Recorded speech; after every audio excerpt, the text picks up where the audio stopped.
After 3 years, the Voltes 5 Legacy live-action adaptation TV series has started. Pero gaano katalas ang iyong eagle eye to spot the details? Here are 50 details and Easter eggs you've missed in Voltes 5 Legacy, Episode 1. Welcome to the Animal Planet channel. Number 1. Camp Pig Falcon gets a makeover. The first teaser trailer in 2020 showed CBF in its early design already looking really cool.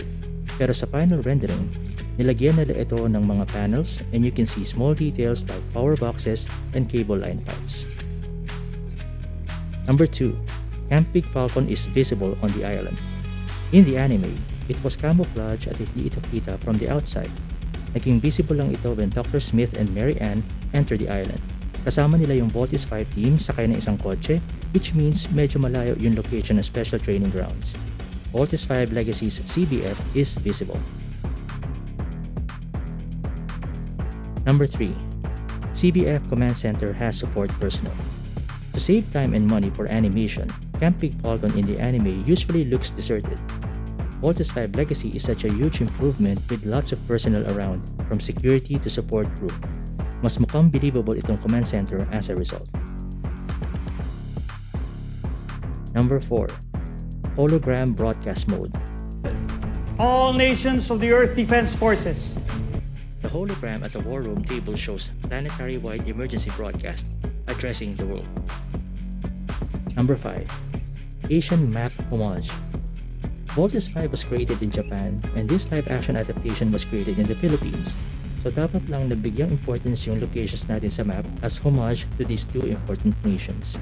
We've seen too many Hollywood movies and madalas hindi na ikita ang bansa natin sa mga maps. Number 6.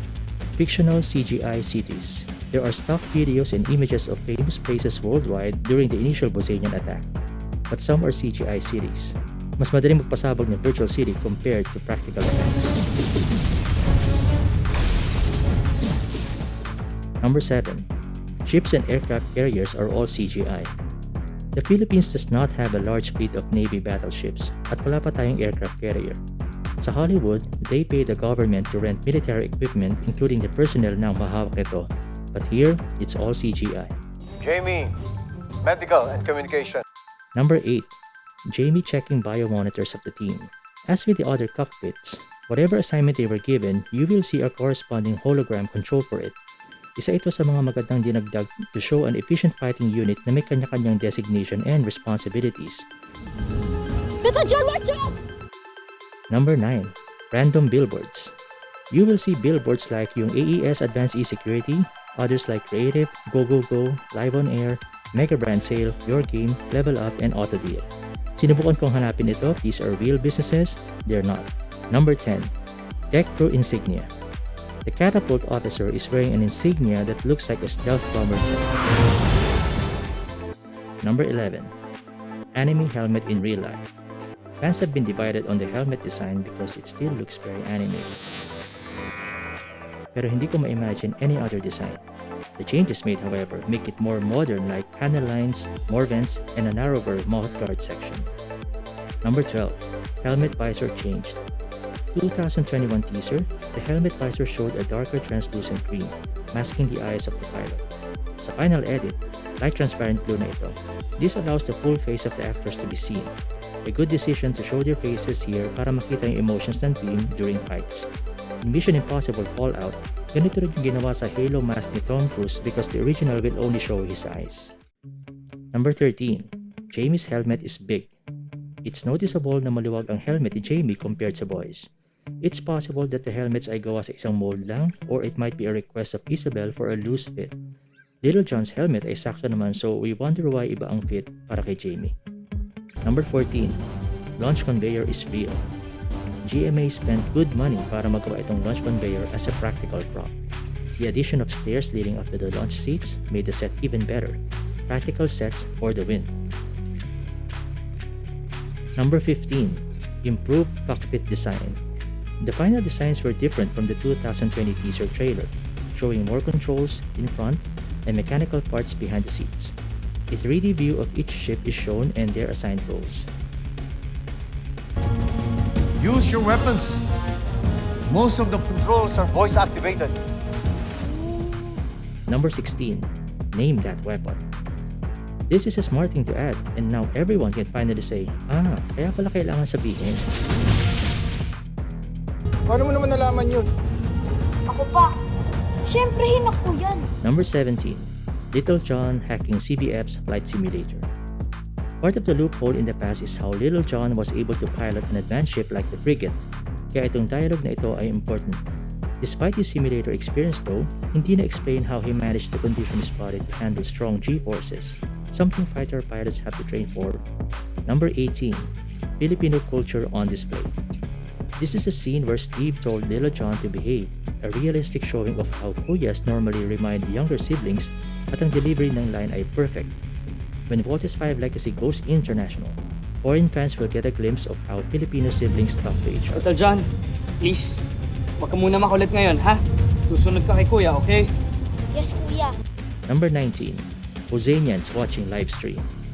Tactical researcher si Sandra, we can assume na nahack niya ang media outlets so they can see and hear how Earthlings communicate.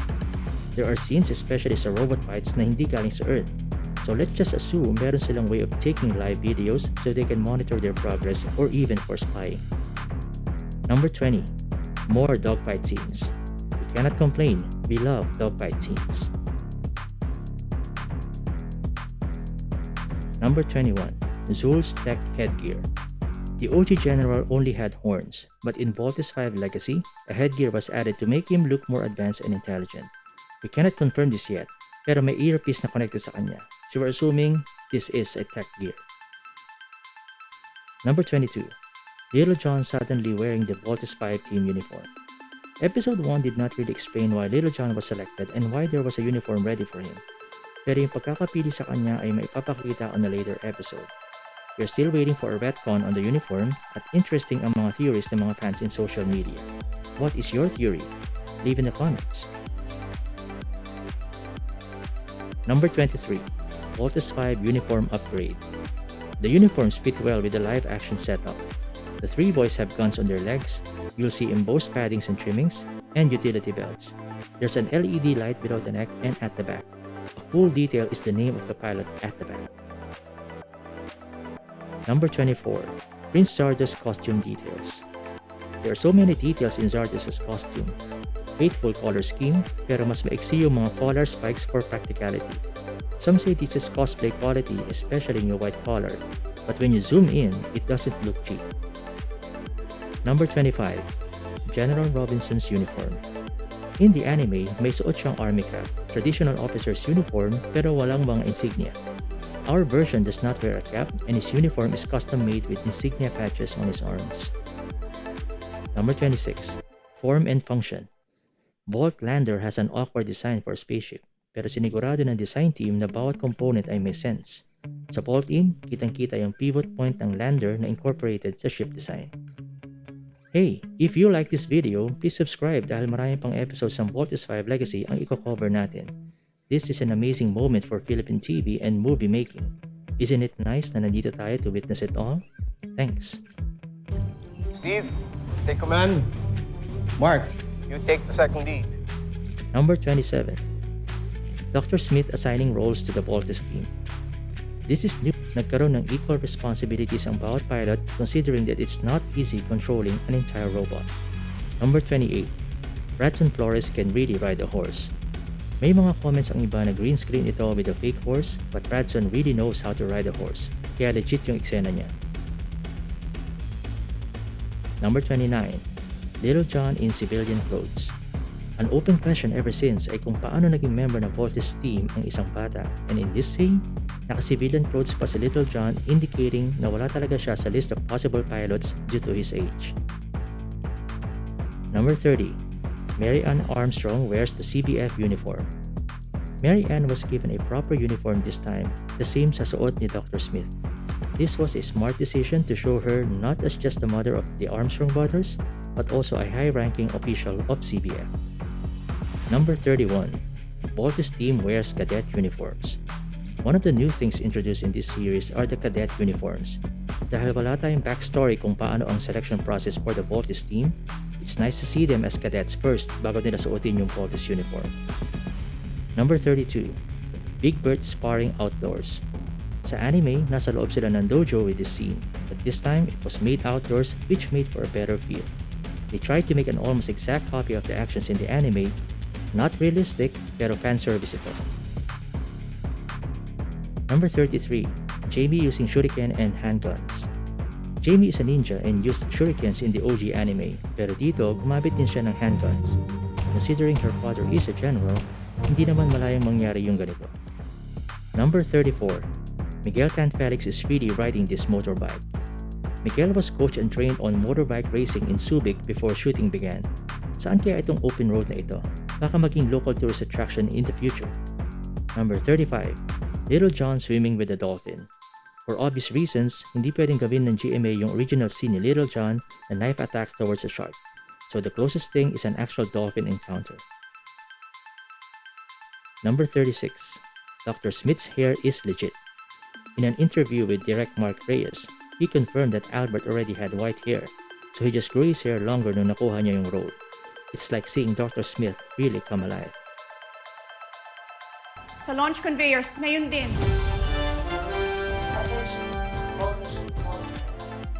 Number 37.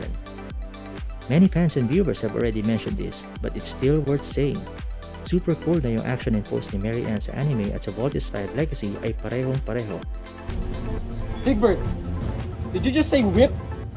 Number 38. Big Bird knew Mark is an expert on whips, pero wala ito sa introduction niya.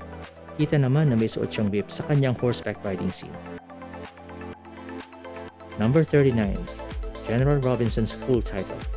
Sa Voltes 5 Legacy, he introduced himself with his complete title as Supreme Commander General Robinson. Now, may makikita kayong red button sa tabi ng center console nyo. To activate the robot transformation, push that to start the vault-in sequence. Roger that. Number 40. Incomplete instructions. The instruction to use the voice command of "Let's vault in" was not given, so medyo hanging kung paano nalaman ni Steve yung isisigaw niya. Number 41. A loaded pilot control stick. Steve's joystick panel shows all 5 ships as indicator na he will gain control of all 5 ships after vaulting in. It shows an electronic attitude and direction indicator or EADI. Meron na ring trigger button on Steve's joystick similar to fighter jets. Let's vault in! Number 42. Left hands matter. Most likely, you did not notice this until now, pero si Jamie at Mark ginamit yung left hands nila to push the button. It matters because that's exactly how it looked like sa anime. You gotta love the attention to detail. Number 43. Cruiser 1's kick-ass transformation. The transformation sequence is longer than the OG anime, but we cannot complain again. Cruiser 1 has panels closing with metal plates to protect the glass panel.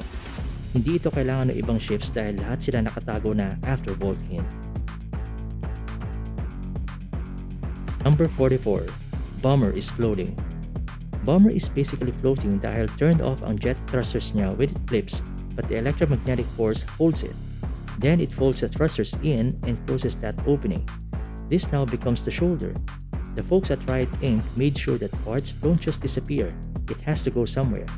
To make sure hindi tayo deny sa design, you can see the shoulder is still there after the bolt in. Even more amazing is how much power Cruiser has.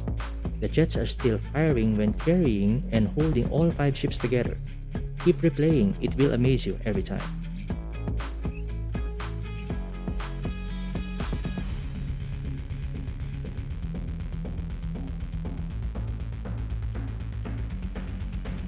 Number 45. Panzer clamping to the shoulder part. The elements of Gundam are seen here. This circular part opens up to prepare for vaulting in. It's wide enough to grab Bomber's extended wings, tapos magka-clamp down na mahigpit. Sana magkaroon ito ng toy with these elements. Number 46. Number 5 on Bolt Lander ship. Very cool to see this, pero hindi ko makita yung numbers ng ibang ships. Hunting game muna tayo for now. Bonus, the X-ray shot of Jamie's seat realigning with so many details. Super approved.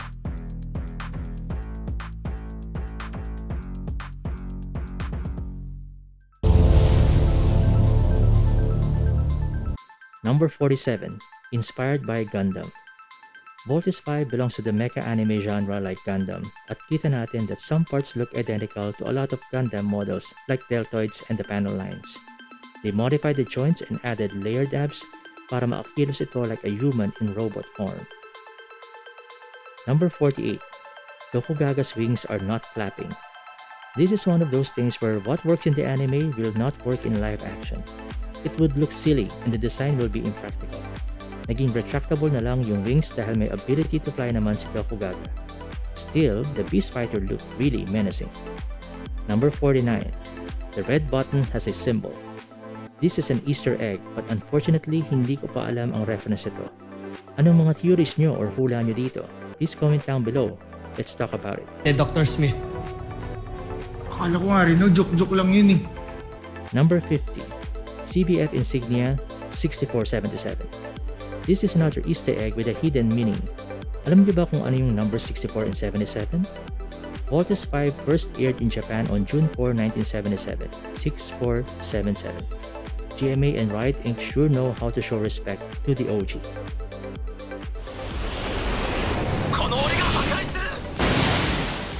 Did I miss anything? Or do you want other topics about Voltes 5 Legacy to be covered in future videos? Please support by subscribing and I'll see you on the next video. Salamat sa panonood.